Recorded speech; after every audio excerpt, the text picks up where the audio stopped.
Dreamz, and I'm gonna do a review of the Tarteist Pro palette.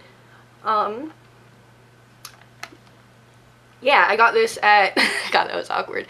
I got this at Ulta. It retails for $54, I believe, and it's the newest kind of like big permanent palette from Tarte. It's in the same line as the other Tarteist palettes, like the Tartelet, I believe. Anyway, I haven't tried those, but yeah. So this palette, like I said, it retails for $54, I believe. It comes with 20 shadows. There they are. It comes with mostly like neutrals, obviously. There's a lot of warm ones, some cool ones, really dark, really light. These ones are more metallic finish, and these ones are matte, except for this one right here, which is also kind of like a shimmer. So the back of the palette says Tarteist Pro Amazonian Clay Palette, so it's got the Amazonian Clay formula that their other products have as well. Net weight is 1 gram, or 0.035 ounce times 20, so each pan is 1 gram of shadow. Doesn't change between the shapes, they're both a gram. And yeah. So let's get into it. Start with packaging. The palette is, I don't know, like the size of my head. I'm so bad at, here's my hand. Yeah, it's a decent sized palette, I'd say. It's not overly bulky, it's pretty thin, so you can keep it with your other palettes. It's not crazy weird shaped or sized that it's gonna need its own area.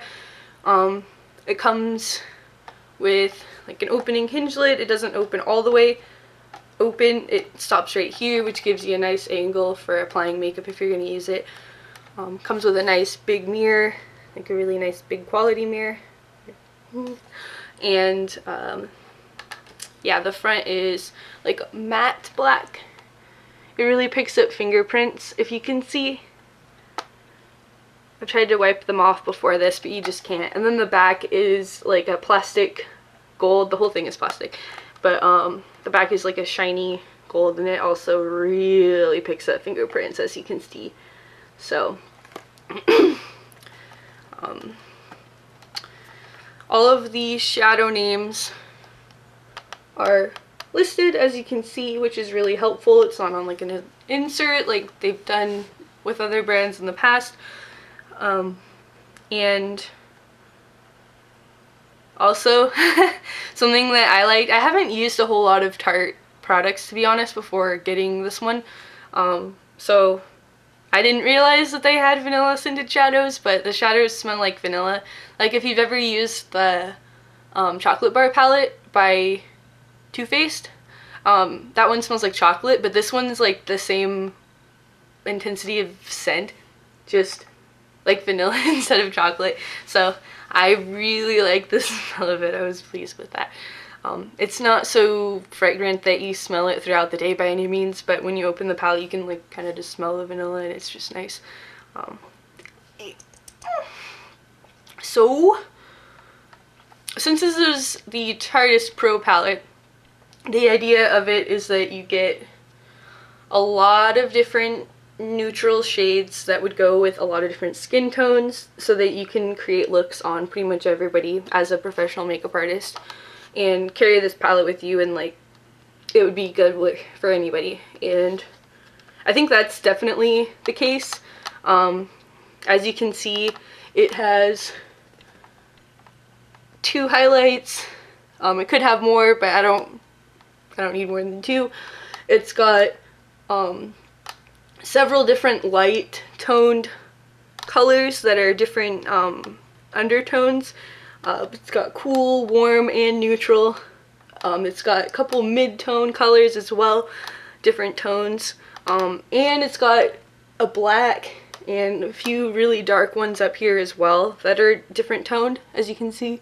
This one's like a purple, almost like a reddish purple. That one's like a plum, like a, I don't know. Gosh, I'm so bad at this. And then this one's just like a brown. But there's a lot of different variety in color. So for me, just looking at this, I have a lot of inspiration for eye looks to come up with. And I don't really find that I need to bring other palettes in. It's got highlights, it's got crease shades, it's got like smoky eye colors. You can really do a lot of different looks with this. So I really appreciate that. That was one of the things that drew me to it. Now let's talk about the formula. So as I said before, all of the shadows here are matte, with the exception of this one, which is a little bit more of like a satin maybe. And then all of these on the side are like metallic-y, really pigmented, nice shadows. They're all really pigmented and I like them, but these ones are just like buttery and yeah. The formula of the shadows, I've heard this is pretty standard for the Tarte shadows because they use Amazonian clay, but they are kind of like a little bit stiffer to the touch. When you touch the shadow, it's very stiff. However, as you can see, like, it has no problem having color come off, so I don't find that the stiffness of the shadow hinders your ability to pick up product, at least for me. Because they're so pigmented and because of the Amazonian clay formula, they are a little bit powdery. When you stick your brush in these, powder comes out, and what I do when that happens is I just use what I had on the brush that kicked up the powder, and then I go back and I just pick up the loose powder with my brush and use that the next time. So I don't really mind the fact that it has fallout or powder kick up. It does have a little bit of fallout as well, certain shades when you're applying them to your eyes, not all of them. I haven't used every shade, but I've used like that one, this one, I've used these two, and I think I've used these ones as well. And only a couple of them had an issue with fallout on the eyes, but they're all, with the exception of the metallic ones, quite powdery when you put your brush into them. So if that's a problem for you, then it can be a little bit messy if you're not careful. So yeah, that's something to keep in mind. They are dry, so if you have dry eyelids and you are not using an eye primer, these are going to be chalky. They're going to not have very much pigment. They're going to be very unevenly applied. That's something that I experienced when applying it to areas that didn't have primer. So if you have very dry lids, I recommend definitely using a primer. If you have oily lids, I recommend using a primer, but it's gonna stick to your lids a little bit better if they're oily. I personally have really oily lids, so I like the dry formula because I find that it prevents creasing throughout the day for me, because my eyes will crease a lot because of their oiliness, and this pretty much completely counteracts that and keeps it very matte looking all day for me. So personally, I really like this formula, but I have heard a lot of mixed reviews of this product, and you've probably seen mixed reviews as well. A lot of people are saying they don't like it.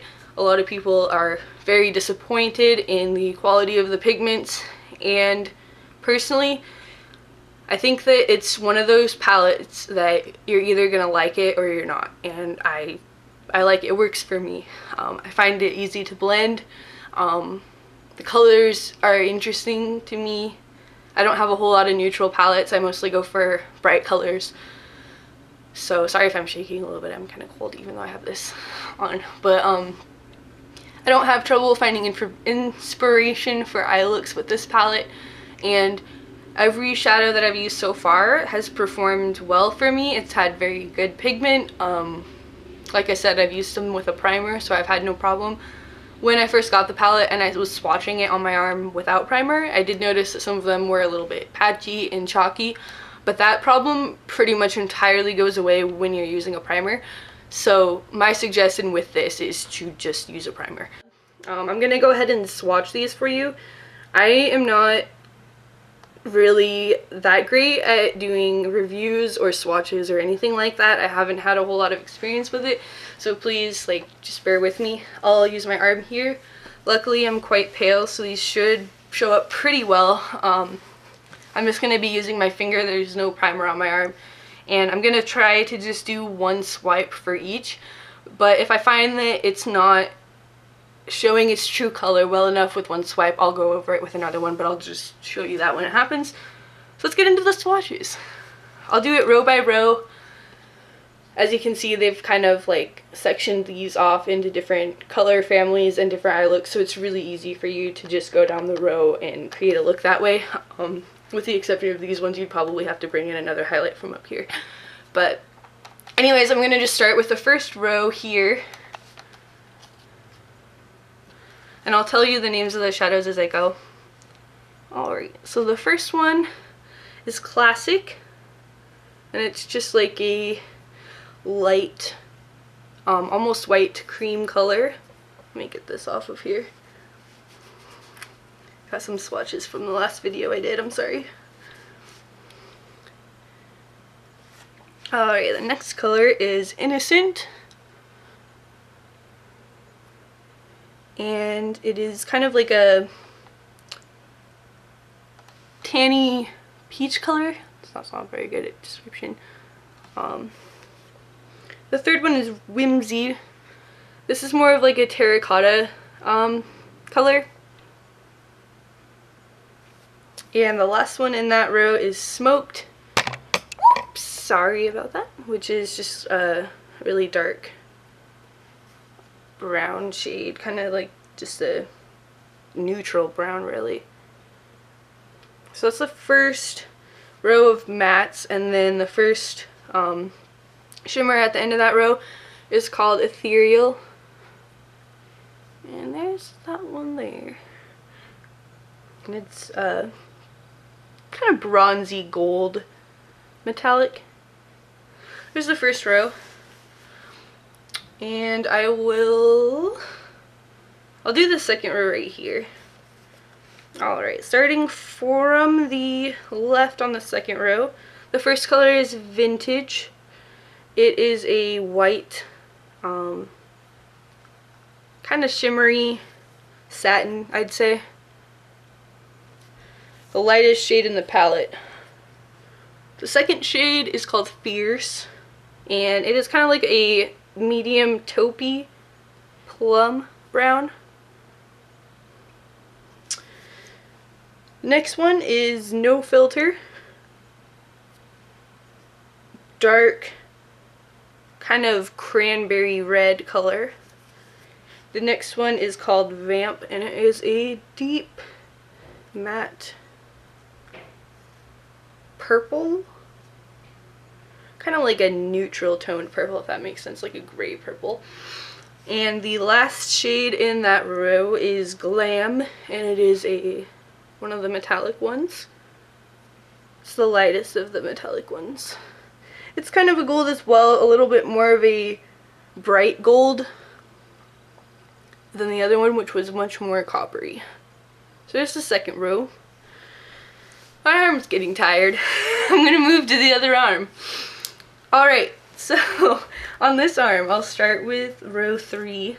The first color is called Chic, or Chick. I think it's Chic. Yeah, because Chick has a K. Anyways, that one is almost like Innocent, which was in the first row, except for a little bit lighter. It's like a pinky, pinky tan color, I'd say. That's really how I want to describe it. The second color is Profesh, and it's a lighter taupe. So far I've just been able to do one swipe with all of these, which is pretty nice. Next color is Mod. This is by far the most red color in the palette. I'll do a second swipe of that one. I'm kind of bunched up.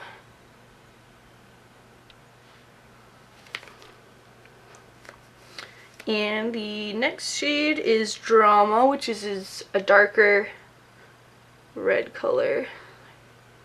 Do another one of that as well.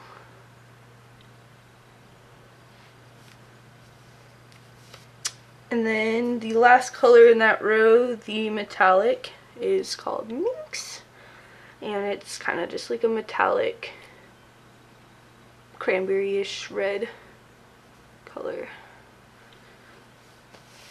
Alright, I'll do the last row right here. So the first shade on the last row is called Indie. Very light, kind of just neutral brown. A little bit cool toned actually. The second shade is pretty similar. It's called Bold. It's just a little bit more warm toned. The third shade is called Edgy, and it's just a really basic brown, medium brown. And the very last shade of the mattes on that row is called Punk, and it's a matte black.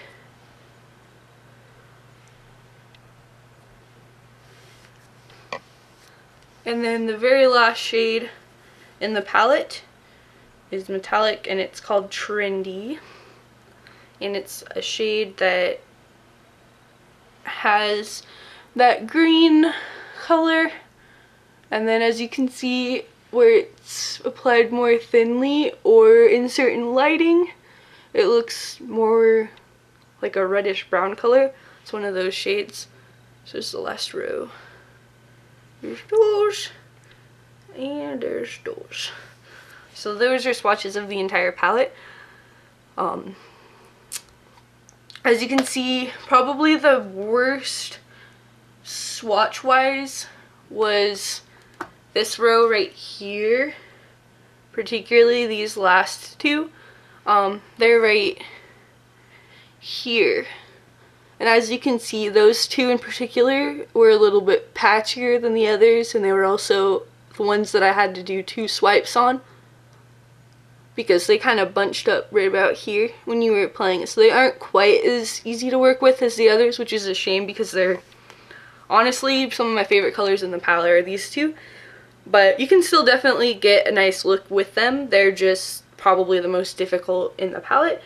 And I'm just going to show you what the pans look like after I just swatched them and touched them. So just by touching it with my finger, you can see powder was kicked up on this one. There's a few of them that had some powder kick up just from using my fingers. And that's how powdery it is. It's very powdery. But yeah, overall, despite the powderiness and everything, I really do like this palette. I like the formula of the shadows. It works great on my oily lids. I feel like it's pigmented for the amount of shadows you're getting. To have only 2 of them that in my opinion were just a little bit iffy on quality is good for me. I've gotten palettes that are this expensive where half the shades are iffy for me. So to have, I don't know, I think it's good. I really do like it. Perhaps compared to their other palettes, it's not their best. I'm not sure. I really have not used as much Tarte as I have some other brands, but I really like this palette, and I think that if you go to the store, definitely swatch it and watch some reviews, get some different opinions on it, and yeah, just really do your research like I did before you buy it, and you'll probably end up liking it, because you can really tell if you like something or not when you're swatching it in store, you know. So I recommend, if you're planning on getting this palette, because it is so hit and miss with reviews, I think that you should definitely, if you can, go into into a store and swatch it instead of just buying it online, because it's got one of those formulas that, I mean, obviously you either love it or hate it. So yeah, hopefully this review is helpful, and I'll see you next time.